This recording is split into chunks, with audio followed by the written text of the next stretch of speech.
Hi అండి. Welcome back to my channel Maruti educational world. అందరికీ నమస్కారము. ఈరోజు నేనొచ్చేసి అకౌంటింగ్‌కిను, బుక్ కీపింగ్‌కి మధ్య తేడా ఏంటి అన్నది చెప్తున్నాను. ఇది ఎవరైతే అకౌంట్స్ నేర్చుకోవాలి అనుకుంటున్నారో వాళ్ళందరికీ ఈ వీడియో అన్నది ఉపయోగపడుతుంది. దీని ముందు క్లాస్‌లోని కనక శాస్త్రం అంటే ఏంటి?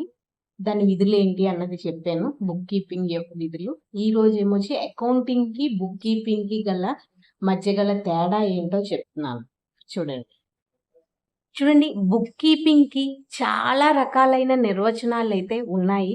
కానీ ఖచ్చితమైన అర్థం చెప్పడం అయితే కష్టము.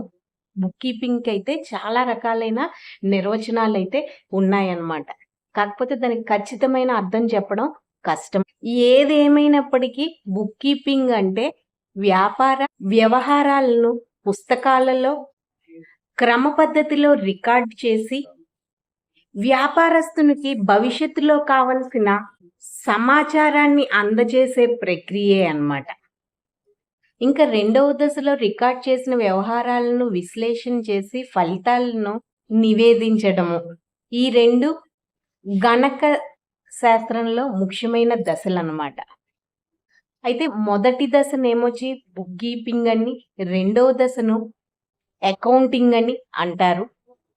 కాబట్టి బుక్ కీపింగ్‌ను రికార్డ్ చేసే పనిగాను, అకౌంటింగ్‌ను నిర్ణయాలు తీసుకునే వ్యక్తులకు సమాచారాన్ని విశ్లేషించి పట్టికను నివేదించే ప్రక్రియగాను తెలపడం అయితే జరిగింది.